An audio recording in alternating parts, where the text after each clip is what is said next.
Fall in Polk County. I'm Chris Drummond, and this is today's Veteran.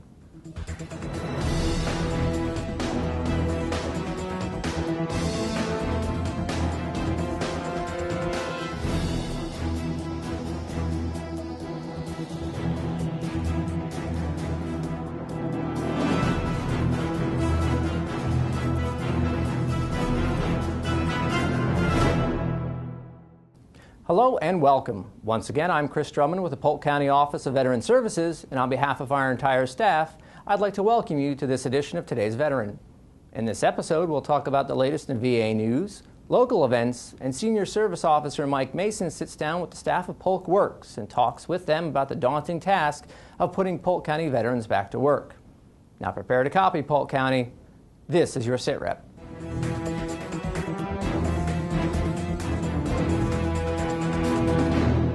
The summer of 2012 is looking like a season of change for the U.S. Department of Veterans Affairs.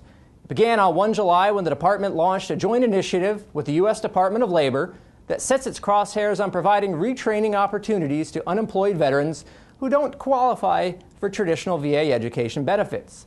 The Veterans Retraining Assistance Program, or VRAP, offers participants up to 12 months of assistance at the full-time rate under Chapter 31 Montgomery GI Bill Active Duty Program. It also offers them a catalog of over 200 high-demand occupations from which participants can choose their course of study. What does this mean for you as a potential applicant? It means that you can earn up to $1,473 monthly to cover tuition, supplies, and incidentals while learning a marketable skill and eventually re-entering the workforce. To be eligible for the VRAP, veterans must meet the qualifying criteria. Applicants must have an other than dishonorable discharge, be between the ages of 35 and 60, and be unemployed at the time of application. They can't be eligible for any other VA educational or vocational benefits such as the Montgomery GI Bill, Post 9/11 GI Bill, or vocational rehab. They also can't be in receipt of VA compensation due to unemployability, and they can't be enrolled in any federal or state job training program.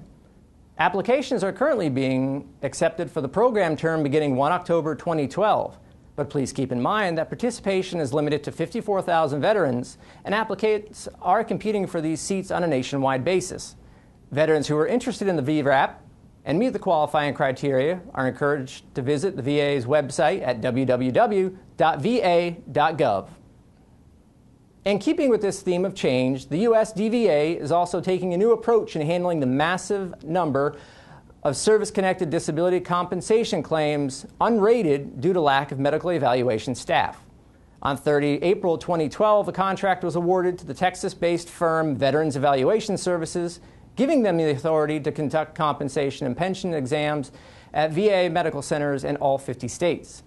This move also has the potential to cut down not only on the number of pending claims, but the time required to process a claim from receipt to rating.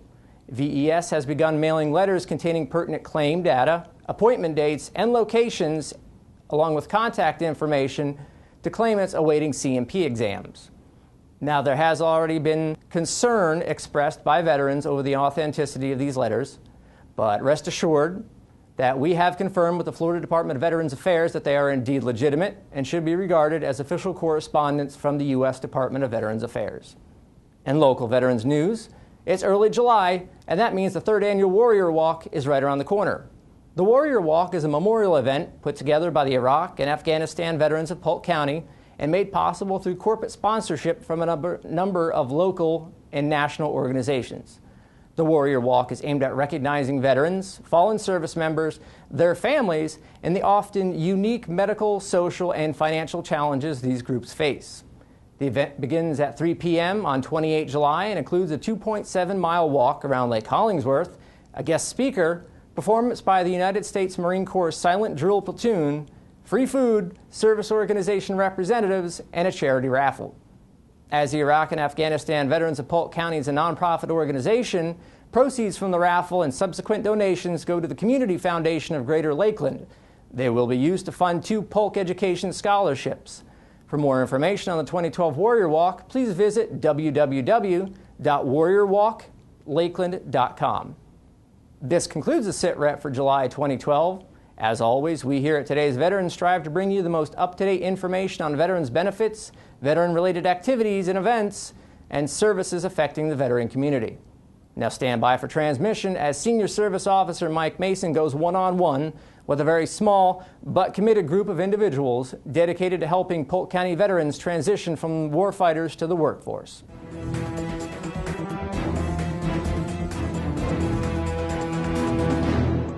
Today we've got with us a couple of employees from Polk Works. These guys, Shamika Davis, who's a DVOP, and Gary Cottrell is a leaver. So Shamika, tell us a little bit about yourself. And what's a DVOP? A DVOP is actually Disabled Veteran Outreach Program Specialist. My position actually involves me assisting veterans with our barriers and assisting them alleviate them and finding employment, permanent positions. A lot of them have issues, whether it's homelessness, ex-offenders, they may be in need of treatment for depression, different things like that. And I go out into the community and reach out to service organizations who may be able to assist them in alleviating those barriers. And I actually do a lot of work with the VA hospitals and the clinics. Okay. Is there anything as far as female veterans that are issues that basically the male counterparts don't address? Well, of course, for females, I'd have to say one is MST, military sexual trauma is what they call it, okay. Where a lot of the women veterans, if I've seen 7 out of that 7, at least 4 have said they've had some type of traumatic experience, whether it's harassment, rape, impact that's occurred while they were in the military. Some received treatment, some didn't. And of course that trickled down if they did not receive treatment for that. If they were single mothers, they have children at home, where I'm sure it impacts their mother, their ability to act as a mother, so to speak. So that's one barrier I'm sure of. Some, if they are able to cope with it, continue on. Once you get out of the military and they try to go to school, if you're only on the GI Bill or you're doing the work study, reaching out for child care, trying to find assistance, because of course that's a huge cost. And if they're not able to locate funds or services that can assist them in that, then that creates, okay, I have to drop out of school, I have to find a job, and all these other things. And of course that puts them in depression. And then that creates homelessness, because for women, homelessness for women veterans is on the rise. It's double what it was back in the Vietnam era veterans. Okay. So as a DVOP, what your job is to step in and basically work with the veteran to alleviate these barriers? To alleviate those barriers, okay. Yes, sir. Good enough. Gary, a leaver. So please explain what a leaver is. Well, my job as a LVER, Local Veterans Employment Representative, is to basically be an advocate for the veteran. I work with the federal contractors in the surrounding area throughout Polk County to include other employers and look for opportunities, for veterans to be hired. It's very important, with this time, of day that we have with our community to go out, and I basically, sometimes schedule appointments, with employers to let them know about the importance of hiring the veterans, as some of them are returning back into the community to get back into the workforce, and some of the veterans have been out for some time. Why is hiring, when you go to an employer, why is it that hiring a veteran is better than hiring anybody else on the street? Well, I would like to think that sometimes the employers may not have a good understanding about the veteran, what the veteran will bring to their organization. As far as with that veteran, with the training that's been instilled in them from the time they went into the service, with their dedication to to performance, of wanting to be very team oriented. The employers may not really understand that's very important for the veteran to come back and to to be part of an organization like that and to contribute. So they really want to contribute to the organization, and then we try to update the employers regarding everything that would be available to them to maybe different worker opportunity, what we call worker opportunity tax credits. So they understand everything there is, and then what we can do to assist that veteran as far as being job ready. Okay, let's say a veteran comes in and needs a job. What kind of services do you work on? You know, mock interviews, things of that nature to get them ready for that interview, that job application? We'll immediately take the veteran, if I could. We'll immediately take the veterans as we begin working with them. And then we will ensure that that veteran has a complete registration in what we call the Employee Florida Marketplace. Yeah. That's our first step, because we want to make sure that we can work with them, that they have all the tools that are available to, to assist them as they're, looking for employment. And then we start looking at their resume. We ensure that they have, their resume is presenting them well, and we also can work with that veteran regarding mock interviews. But in Polk Works, we have different, things that are in place to assist that, veteran, such as a job readiness workshop. We have that, and we're having great success in Polk Works with that, to assist them as far as with their resumes, interviewing skills, different things that it will do. And the veteran can, or any job seeker really, but the veteran, because that's what we're working with, can really pick and choose the amount of days that they want to go to that course. It's up to a 10-day course. Yeah. So it's very good. So basically the veteran comes out and he's got a lot more self-confidence when he walks into that interview or whatever. He feels pretty confident that you guys have prepared him for this. Absolutely. And he's got a good chance of gaining that employment. Okay. And then because of the things that I do as an LVER, I have that veteran's resume, and I'm out as I and throughout the community, basically knocking on doors, talking to employers. I try to develop a job for that veteran based on their skills and what they're looking for. Okay, so basically, Shamika, you take care of the veteran and get them ready? Job ready, yes. Yeah, and then Gary, your main purpose is to go out with the business owners and try to get them two together and hook up the correct veteran for the right job. Okay. Well, listen, I appreciate it, you guys. Thank you for what you do. And we're going to go on now. We're going to go on to another couple of employees of Polk Works. And we're going to discuss maybe not veteran-specific projects, but programs that maybe veterans are eligible for outside of just the specific veteran services. So thank you very much.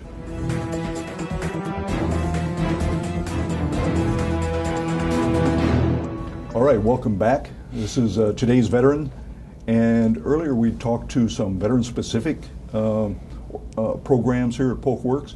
Right now we've got another aspect of it. We're looking at some programs that maybe veterans are eligible for within Polk Works. And with us today we've got Mary Beth Soderstrom and Alexis Echeverria. So, Mary Beth, tell me a little bit about Polk Works. What are the programs that maybe they're not veteran specific, but maybe the veterans would be eligible for some other programs there? Well, so Polk Works is Polk County's workforce resource. So we have resources for people who are seeking employment and training, as well as resources for the businesses in our community to help them be able to hire and be able to utilize all those resources that are available to them that they might just not know about. Okay. So the Polk Works resources for our job seekers, they really range. A lot of the programs that our veterans could tap into include everything from job readiness workshops, where it's a 10-day session and they learn everything from practice interviews where they're actually filmed and then they have to watch themselves, which is a little bit intimidating, I know. It's kind of sick. Yeah.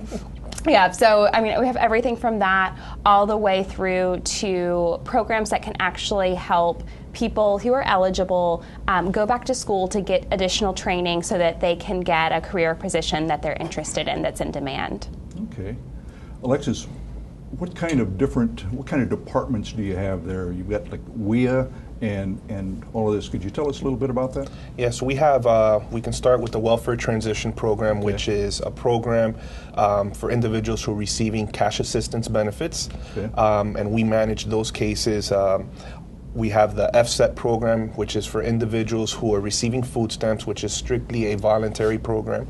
and Workforce Investment Act, which is WIA, which is a job first, a work first program. But if the customer comes to us and we find that the current skills that they have are not allowing them, current skills or education that they currently have, are not allowing them to attain self-sufficiency, which is the overall goal of all our programs at Polk Works, then we can assist them with training. All right. Mary Beth, you know, we've stated a lot of programs that I assume are for adults. Is there anything for the youth, the younger? There population? is. At Polk Works, we have what's called Polk Works Young Leaders, which is a program for youth ages 16 all the way through 21. So I know a lot of times we don't consider our 21-year-olds to be those kids anymore, but really they are falling under our youth program. And so we even have returning veterans who would qualify for this youth program. And Young Leaders is really all about giving those youth all the necessary resources that they need to succeed. So whatever their goals are, it's very specific to them. There's a very one-on-one case management, and they are able to, you know, whatever their goals are. So if their goal is a GED, we're going to help them get that GED. If their goal is to go to college, we do college tours. We'll help them with the ACT. All of those steps along the way to get those kids to succeed wherever they want to go.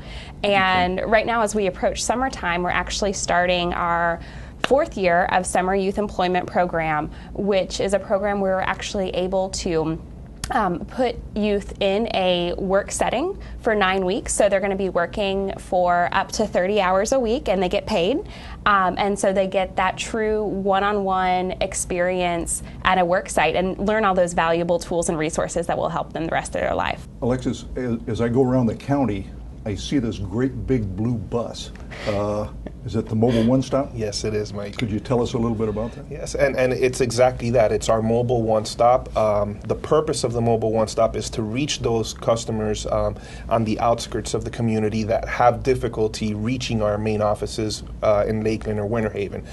They can have transportation barriers, lack of public transportation, but the purpose is to get out there and provide the same exact services that our main offices provide, but in a mobile setting. So in the Mobile One Stop, it's a large recreational vehicle that was converted into a one-stop. It includes 13 desktop computers, 10 laptops. You have internet access, you have access to copiers, printers, and we have the ability to teach workshops there as well. What are some of the other services you guys have available at Polk Works?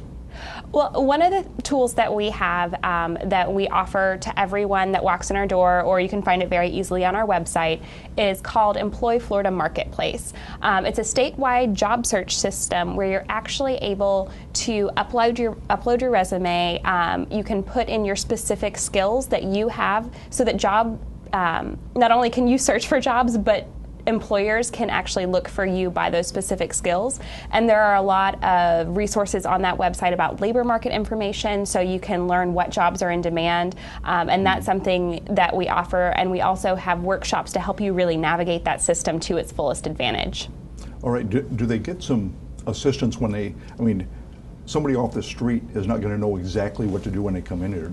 Do you have some assistance available for the guys when they're walking off the street? Absolutely. We have a frontline staff who are excellent at the job they do when they interview customers, when they come in, or even through phone calls.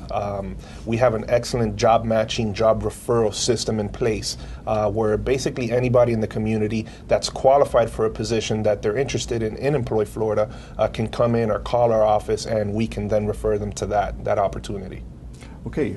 One thing I'd like to know is, you're the community outreach specialist. Would you please kind of tell us what your job is, Mary Beth, besides just covering everything? I wear a lot of hats, but I mainly focus on the communication aspect of Polk Works. So making sure that the community is aware of when we have special events going on, job fairs, programs like Res Care Academy that I know we're going to talk about in a minute, and making sure that the community knows what resources are out there and available to them. Also, really working with our partner organizations. We have a great group of partners, so we can provide that full spectrum of services and be able to make those matches and those referrals when they need to happen. All right. And Alexis, you've got a new position here, correct? Yes, yes. I'm currently the project director at Polk Works, and my main responsibility is the overall operations of the one-stop centers and making sure that customer service is number one. And actually, in addition to that, is bringing in innovative ideas to the one-stops and to the customers based on staff and customer feedback. So, for example, Ms. Maribeth mentioned workshops. We're constantly developing and implementing and offering new workshops to our customers. We have a lot of them that are being implemented as we speak, and also developed, such as one that I'm very proud of that we're offering our community is the Fresh Start Workshop, which really entails a good curriculum for customers who have any type of background issue, a criminal history, whether it be a felony or a misdemeanor. It teaches the customers how to address those questions during the application phase and also during the interviews. What's an illegal question, what's not, how to answer them. Okay. And Maribeth, you mentioned something about ResCare Academy? ResCare Academy. Actually, Alexis, you can probably talk to that a little better than I can. Yes, ResCare Academy is an online database. It's a brand new system. It's a learning tool that Polk Works is offering our entire community right now. And basically it encompasses over 1,500 different types of courses, anything from Microsoft Office to project management to the medical field. And it's a great supplement to anybody who is attending a university or local college, or anybody who's looking for some personal or professional growth. And these programs, this curriculum is very professional. Most of them give you a certification of completion at the end, and all a customer has to do is come into our office and we can give them 1 year free access. It's 24/7, 7 days a week. Thank you very much. We appreciate it. Thank you guys for stopping in today and letting our audience know a little bit about what Polk Works has available for us. So I want to thank you and thank Polk Works for everything you guys do to help the veterans. All right? Our pleasure. Thank you. That concludes it. If you have any questions or you need to get a hold of these guys at Polk Works, you can also contact our office. And that number is 863-534-5220. And we'll see you next time. Thank you.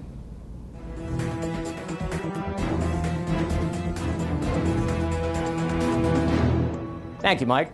As we'd like to do in closing the show here at Today's Veteran, we offer members of the local veteran community the chance to share with us some of their experiences while in uniform.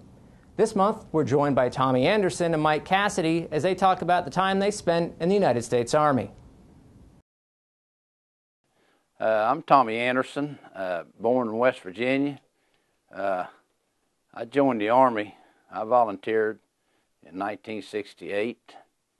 And from there, I went to Fort Bragg, North Carolina, and done my basic. And after I left basic, I went to Fort Polk, Tigerland, which they had just made a movie of that. And that was an experience. From there, I volunteered to go to Vietnam. I went over there.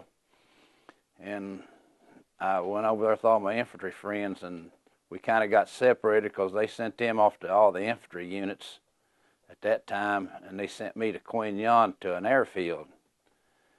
So I walked in and reported to my first sergeant, and he looked at me and he said, Anderson, he said, do you know how to park an airplane? And I kind of looked behind me because I thought he was talking to somebody else. And he says, no big deal because I'm infantry, see?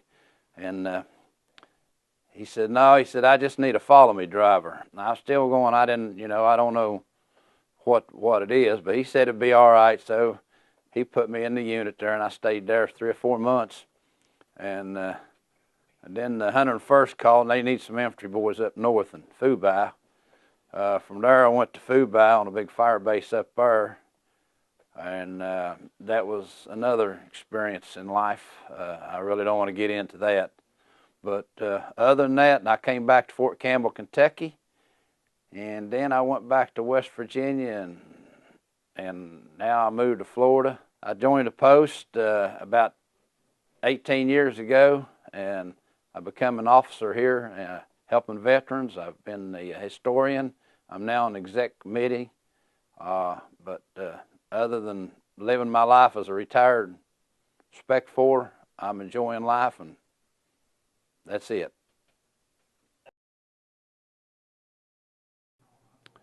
I'm Mike Cassidy. I joined the Army in September 1958. In those days, you could enlist in the Army and you would get guaranteed the school you're choosing. And I chose something in electronics because that's what I wanted to do, and I signed up for the Nike Hercules Acquisition, Radar, and Computer School. The Nike Hercules was a surface-to-air missile. And when I went in, I went to boot camp in Fort Knox, Kentucky. After boot camp in December, I went to Fort Monmouth, New Jersey, to go through basic electronics school. Then I went down to Redstone Arsenal in Alabama, Huntsville, Alabama, and went through 26 weeks of radar and computer training. And then I was assigned to some local Nike sites. I served a year and a half in Cleveland, Ohio. We had surface-air missiles around all the major cities back then during the Cold War. And then I came back to Redstone Arsenal and became an instructor at the school. And during the Cuban Missile Crisis, we went down to Key West and we took mobile launchers and we converted the Nike Hercules missile from a surface-to-air missile to a surface-to-surface missile and aimed them all at Cuba. And of course, we didn't have to fire any, thank goodness. And I got out and I served 3.5 years. I got extended by President Kennedy during that particular time. When I got out of the Army, I went to work. My training I received in the Army set me up for my whole adult career. It gave me an entry-level skill in electronics. And I first went to work for RCA, and I worked on the ballistic missile early warning system. And I served 20 months in Thule, Greenland. After that, I came back and changed jobs and got into electronic countermeasures as a contractor with the Navy. And I worked there for about 15 years. And then I was assigned out at the Naval Air Station on Whidbey Island, and they asked me to come to work for the government, and I did. And I served 25 years and retired from the Department of the Navy as a GM-13.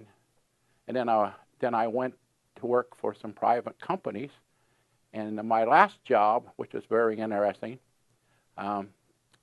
we built some communication intercept equipment for Special Forces. Special Forces has a team they call a SOT-A and SOT-B team. And the equipment that we provided, the SOT-A communication specialists carried it in the backpack. And it was deployed to Iraq and Afghanistan as we speak today, and it saved a lot of lives. And then I finally gave it up and retired, and my last place I worked was at the Naval Weapons Station in Charleston, South Carolina. And I moved down here to Florida and retired.